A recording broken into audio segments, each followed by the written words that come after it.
So this is the Sago toilet project at well 5. We're just videoing some assembly instructions. So the first thing to do is to assemble the base floor.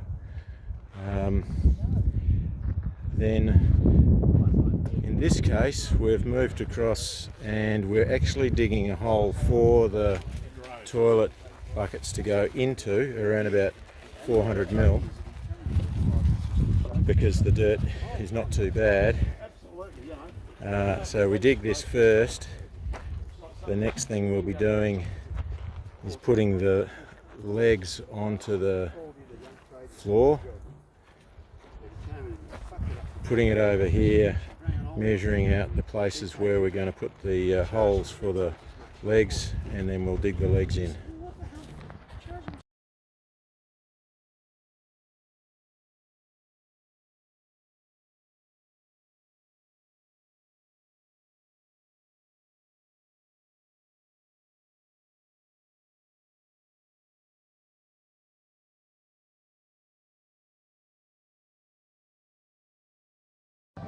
So we've now dug the holes for the toilet tubs and the holes for the legs to fit in, which have to go down 400 below the level of the excavation that we've already made. At the front legs here, they actually aren't as deep because the foundation hole doesn't go into the other excavation. And then you've got the front veranda post going in here. To level it up, we've just used, you need 8 milk crates or similar, and put it on a couple of supporting structures, and you can level it up quite easily. Doing it this way is you can just mark individual posts for the right length, cut them out to the right height, and they just slot in. And you just attach the cross members to the bottom of the legs just to give the concrete a bit more grip.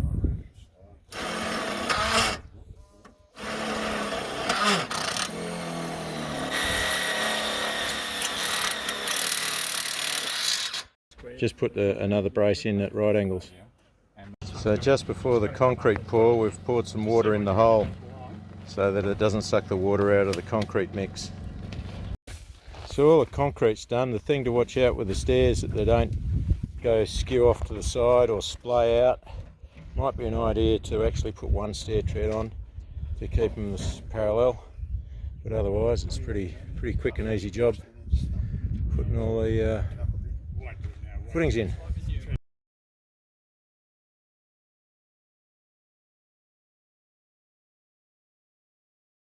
We're now fitting the toilet pan into the tub.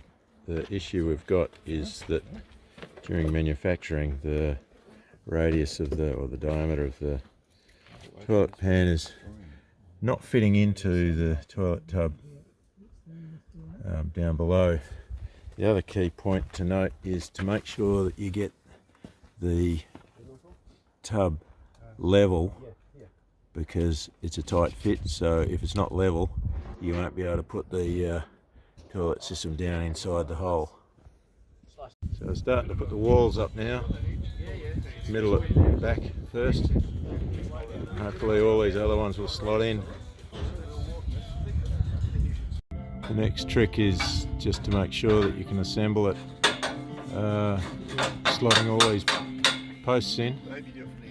A little bit of a trick.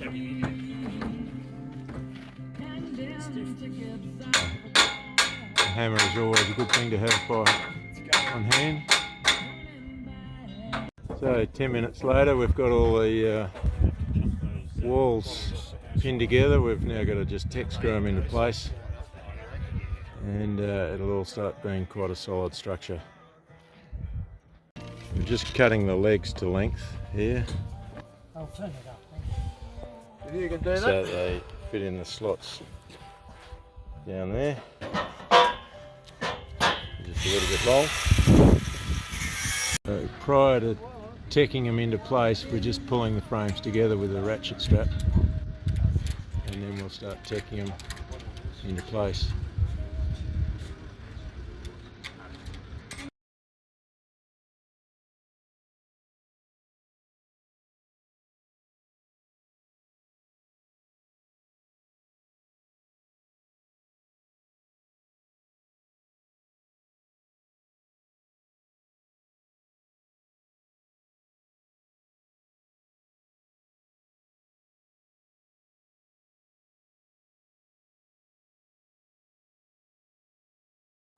So the cladding's all on now, and the flashing on the sides are being put in.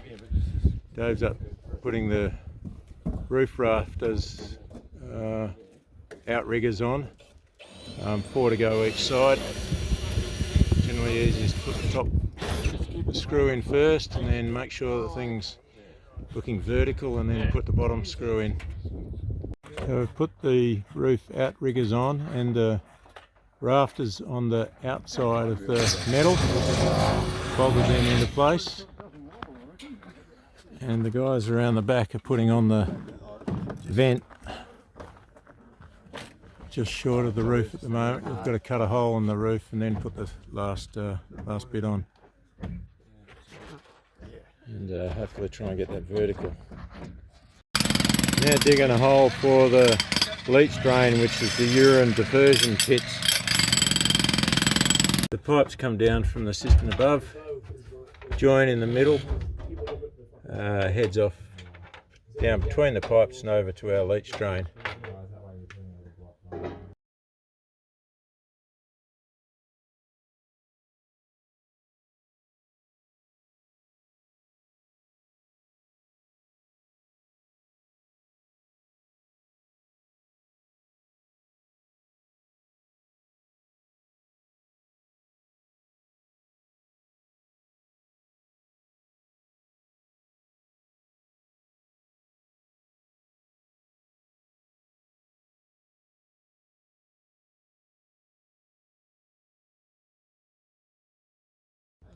So the roof has been put on, and the vent pipe has been put a hole through, which wasn't as bad as I thought it would be. We've also teched all the joins and the bottom as well, so it doesn't move at all. So this is the toilets that's closed off at the moment, and you can't get a big enough padlock to go through that thing by itself, so I've just made up some chain or stainless steel wire and a padlock to lock that closed.